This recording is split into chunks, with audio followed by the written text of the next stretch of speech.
So I just wanted to record some extra gameplay footage to show off some of the newer features I've added to the GBAConsolizer.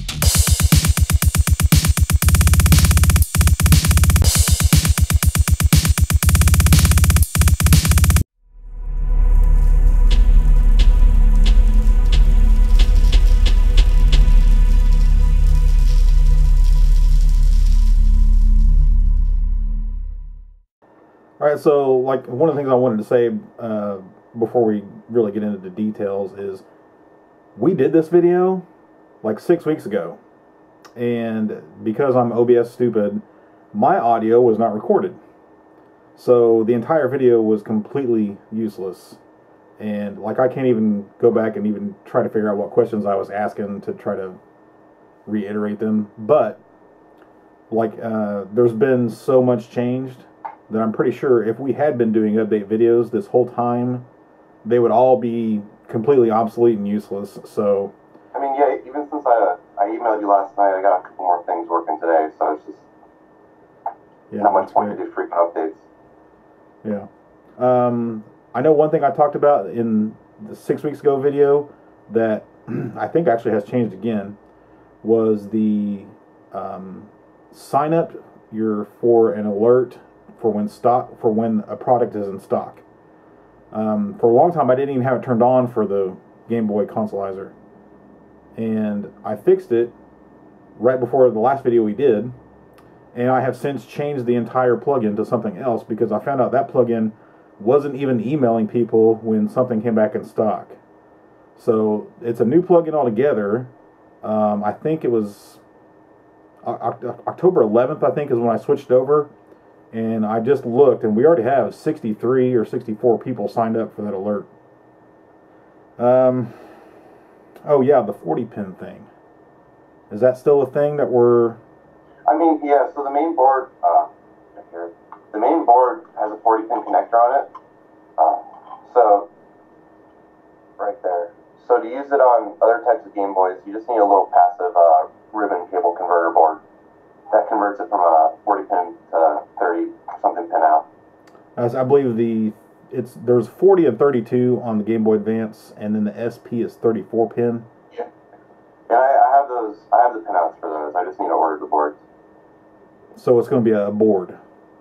Yeah, it's going to be like a little board, like a 1-inch square board or something tiny.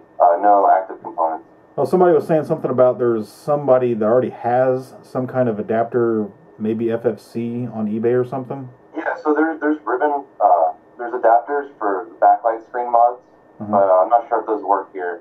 Okay. So I'll look into that though. So we should be able to get that going pretty quickly. So we're no longer worried about it only being 40-pin. Excellent. I guess you can just start talking about all the stuff that's changed on it. So I guess you and I have never really done a video on this. So since like my last YouTube postings and things I've talked about it, there's a new form factor for it. So before it would just clip into place, and that wasn't very stable. And even though it never fell out on me, I wasn't happy with that. So I created a way to hold it in place with some screws. There's a little small plate inside the Game Boy that the screws go into, so you're not actually screwing into the Game Boy. And also, previously the SNES connector for the controller was upright, which didn't really make a lot of sense. So now it lays flat, so it's a little nicer looking.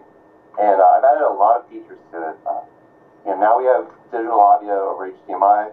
There's a couple different scaling filters. It supports integer nearest neighbor scaling 4x. 4.5x bilinear scaling and 5x integer. And it also supports the scale 2x and scale 4x emulator scalers, and a lot of other cool features that let you modify the colors and change the palette for Game Boy games. You can have unique profiles for your settings for the Game Boy games and the Game Boy Advance games. And it's all at 720p, low latency. The Game Boy's overclocked a tiny bit to hit 60 frames per second, but there's a solder jumper. And you can actually have the HDMI output at the original Game Boy refresh rate, so there's no overclock, and it's exactly at the original speed. So, but you have to do the solder jumper for that. Yeah, There's a solder jumper for that because it's basically changing the global clock for the system, and I want that to be changed right at startup. I don't want to wait for it to be loaded in from the flash memory what your setting is. So it's a solder jumper. The idea is that if it works with your TV, you have no reason to run it at 60 hertz if you don't have to. So it's just a solder jumper. Now, if there is any reason to, you can put a switch on that, right? Yeah, you could tie a switch to it. Like a physical switch. And so that, leads to another point. Right now, the firmware is updated over JTAG, and, the JTAG port is on the board, so it's going to be buried inside your Game Boy. So there's going to be a little, you can break it out to the battery compartment since my board provides power to the Game Boy, you don't need batteries. And so you can pull the JTAG out here, and you can put a switch for the 60 hertz mode in there too as well. So you could put all that in there. And we were kind of talking about that already. There's most likely not going to be a lot of firmware updates for this. Yeah, not really. I want to get a couple of kits out to a small number of kits out to people and let them test that for a period of time, and then hopefully I'll knock out most of anything they find. I mean, that's. I've been working on this for a long time, and I've done a lot of testing. So far, if I've seen something, I fix it, and there's not really anything remaining. Aside from the audio mode for the HDMI, that is depending on your display accepting it. Some displays don't accept it, and that's something I'm trying to work on, but I haven't been able to fully squash it. My HDMI analyzer says there's no errors and says it's good to go, but just some TVs don't like the audio. So for that, you'll have to pull audio from the headphone jack and run it in DVI mode. And then you said there were certain games that had problems with also? Yeah, so the Game Boy, so I've heard it runs some strange sample rates, and it can switch them up depending on the game. I'm not fully sure on that, but that's what I've read. And the conversion to 48 kilohertz audio for HDMI, some games there's a little bit of issues with that, some popping noises, but for the majority of the games it's fine, and that's something I'm still trying to work on. It's an ongoing thing, but other than that, there's really no issues with it. Excellent. With the kit overall. And then we'll also do the disclaimer of the HDMI not working if on some TVs. So we're shipping it in DVI mode. So all the TVs I've had that it doesn't work on, I've found that my soundbar has an HDMI pass-through, and that for some reason cleans it up and it works great. Or if I pass it through the repeater on my HDMI analyzer, it works fine. So I want to see if worst case there's a cheap little $10 repeater on Amazon that maybe that fixes up compatibility. But also, if you find one that doesn't work, or if it just doesn't work, there is a button combo. Yeah, there's a hotkey to reset the settings to stop DVI mode, total safe settings. Which will probably work on everything, right? Mm-hmm. And you can save all your settings to the flash memory. So. Excellent. So one of the new features I added since I've last posted about the project is the color wizard. And the color wizard basically lets you change how the color shader transformers perform. The purpose of the color shader is to change the color output to match the real Game Boy LCD. So with the wizard, you can fine-tune that to whatever you want. It lets you change all 9 of the color coefficients, and you have about 32 different steppings, and you can have positive or negative color coefficients. And the idea is I'm hoping someone gets a hold of someone who really wants to dial in color gets a hold of this and can really try to better match the Game Boy LCD now that they can change in real time. They get a quicker feedback loop on their progress. And it's also nice because it lets you have a lot of possibilities for, say, like the Game Boy games. You can already change the color palette to match the old Game Boy screen, but with the color wizard, you can further change that. And you can even do crazy stuff, like kind of make it look like the Play Choice 10 NES color palette. Huh. So it just gives you a lot of flexibility in the color. And in the beginning, it may just stay there so people can find nice profiles that work, and I can later bake those into the stock settings so you can automatically choose those presets that other people found. Sure. So, that's cool. And other than the big things like digital audio, the scaling, scan lines, palettes, and the color shaders, there's a lot of little things. I mean, there's some little things too, like there's ability to swap the A and B button. People ask for that. Swap it on the Super Nintendo controller. Yeah. Before, for some reason I didn't have the Game Boy, didn't have the ability to control the main menu from the Game Boy, so now that's implemented. So you can change your settings with just the Game Boy or the Super Nintendo controller. And, you know, it's really easy to save your settings to memory. And I think I said earlier, but maybe not, the Game Boy and Game Boy Advance each get their own profile settings that are automatically loaded, so you can have totally different settings between the two. Yeah. And that remembers your AB swap too for the controller? Yeah, all your anything you set in the main menu, DVI mode, scan line, scaling, color palettes, it gets saved and automatically applied for, you know, you have two profiles, Game Boy / Game Boy Color and Game Boy Advance. Okay. So you don't even have to worry about them conflicting, because for example, for the Game Boy Advance, you want to use 4x scale or 4.5x scale. But for the Game Boy, you want to use 5x scale so it can fill the screen. So you just automatically have those load up when the game's inserted. And the Game Boy knows because there's a little switch that tells you what kind of game is inserted. Oh, excellent. You don't even have to change it.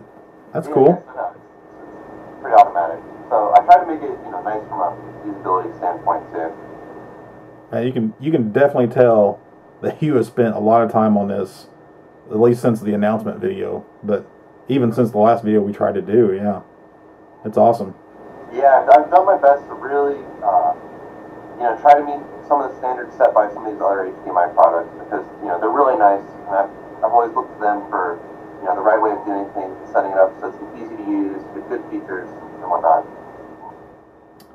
Do you want to try to explain why this is going to be better than using a GameCube Game Boy player? Well, at the very least, it's going to be more convenient once you have it installed. You can, you know, it's just HDMI, so you can take it to any of your TVs. You don't, you know, with the GameCube, if you use the HDMI kits for it, you're limited to 480p, and you can do a lot better with GBI and the home video cables. But then you need to tie it into an OSSC, and you know, it's not a lot of fun to change that setup from room to room. So it's going to be nice and convenient. You know, and also with this, you know, you have a lot of user settings you can change on the fly and save them. I'm pretty sure with GBI and other methods, you have to choose your settings ahead of time and load that up when you start the game. And it's not so straightforward to change it while you're in game. Maybe that's changed, but as far as I know, that's how it is. And I find when I'm playing Game Boy games, I'm changing up the settings a lot depending on, you know, in Wario for the GBA. You know, some scenes I'll use a certain color shader profile, or I'll turn the scan lines on off. It's kind of, you know, messing with the settings is part of the fun. And so you also get 720p output, and you know, the ability to run at a 60 hertz compatible frame rate, so it's good for video capture devices. And when you run it at the original speed, it's just a direct output from the Game Boy. There's no like some methods on the Game Boy player use frame blending to convert the frame rate, and when we run at the original clock speed of the Game Boy, like I said, it's direct output, so there's no frame blending or any of that. So basically, it's a really good, it's almost like a reference level output for the Game Boy if you want to capture footage or do any work with that. And so, you know, the Game Boy player for the GameCube can get you most of the way there, but you know, I think going forward for digital TVs, this is the way to go. And people are hating on it because, okay, you lose the Game Boy, and, you know, has this thing attached to the face of it. But, like, what people I think need to realize is that, you know, in most cases, you're going to lose the ability for the Game Boy to be portable anyways.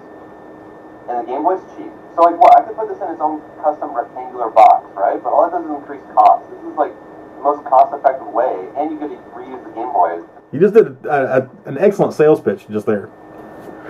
Yeah, so, like, yeah, people do get hung up on it, but, like, just compare it to that little preview shot you have to come and put a picture down the bottom to this, you know. This is a big improvement already, and it's not, you know, it's not the most elegant, but it's definitely not bad.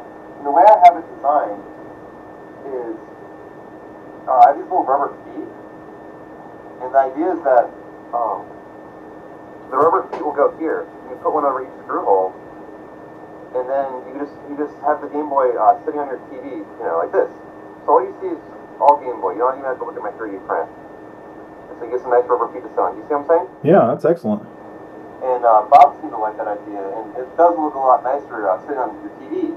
One of the comments from our first YouTube video was some guy's like, my wife's never gonna let me have it sitting under our TV with that, you know, 3D plastic.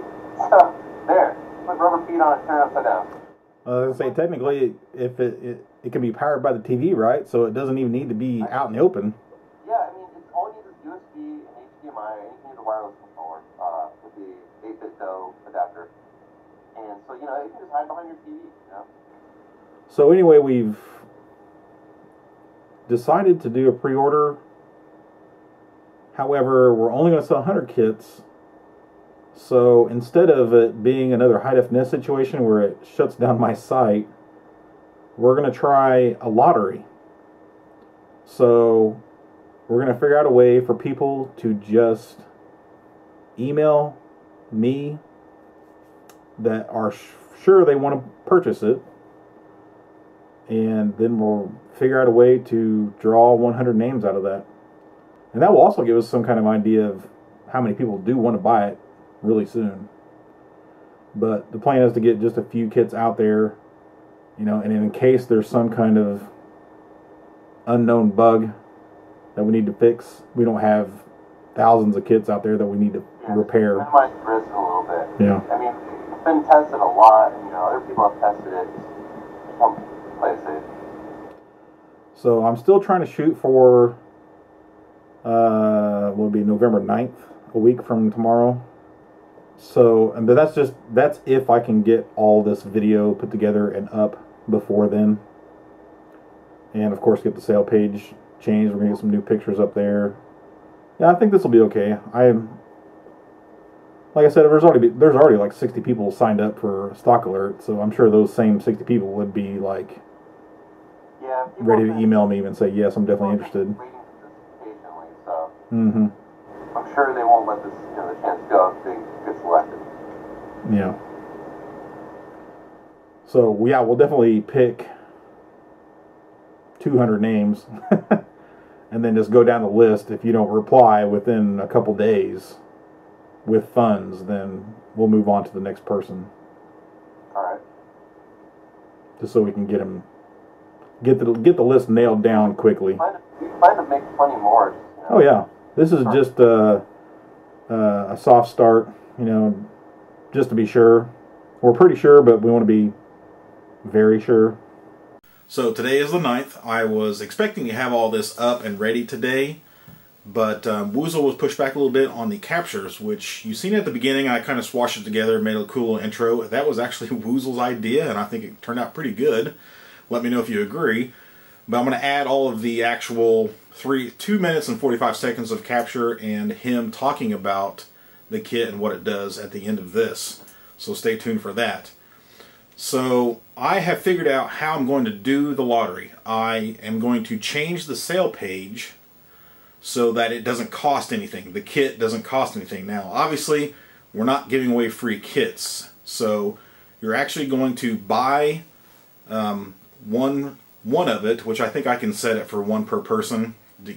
Obviously, if your name goes in twice, we'll know and you'll be removed from the list. So please just put it in once. So you'll just go through and purchase a kit, and you won't have to use PayPal or anything like that. And then we can just gather your email address from that, and then we'll do like Bob does, put it in a big randomizer and pull out a couple hundred names. And I want to say we might actually leave it up for more than a week. It really just depends. I'll be away for Thanksgiving, likely. So I don't know if I want to leave it up for 2 weeks, but who knows. It's going to be at least a week. So either the 16th or a few days after that, we'll probably shut off the sale page and put it back to normal.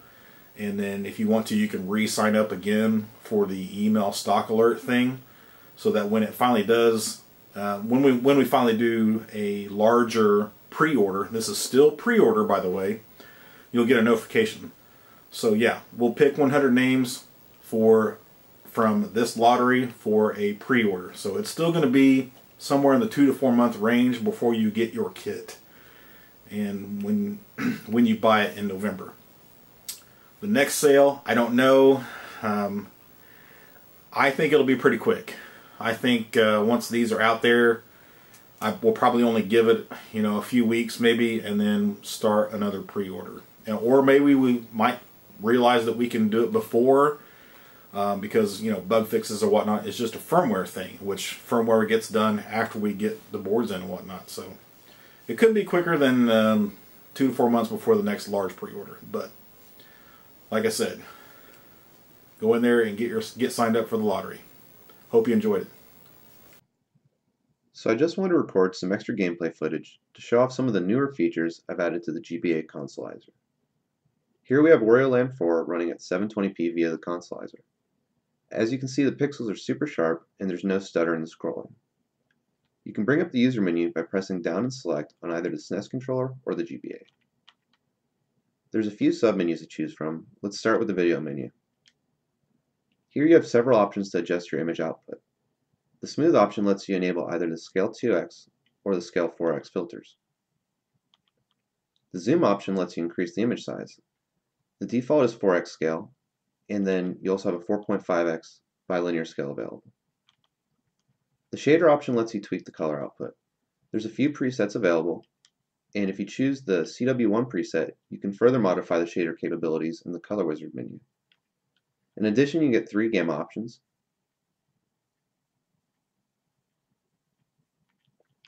And there's a palette option to let you choose from 35 palettes for Game Boy games. 2 types of scan lines are available. You have grid lines, which are a combination of horizontal and vertical scan lines. And you have traditional horizontal scan lines.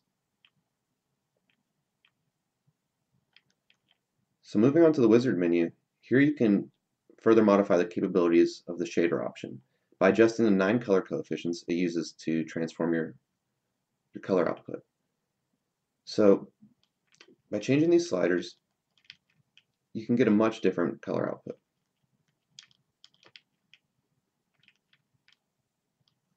Not all options will be very good, so if you set it to something you really don't like, you just press start and select and it'll reset it.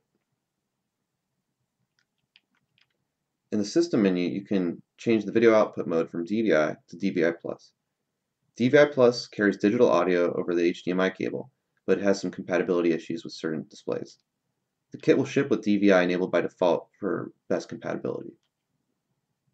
You can also swap the A and B button as well as enable a low-pass filter on the audio output. Pressing A here will save all your current settings to the flash memory. The kit provides 2 profiles, one for the Game Boy Advance settings and one for Game Boy or Game Boy Color settings, and they're both automatically loaded at startup, so you can have the image output tweaked for the Game Boy Advance or for your Game Boy Pocket games. The About menu gives some standard info about the project and myself. It also tells you the firmware that's being used and the unique product ID.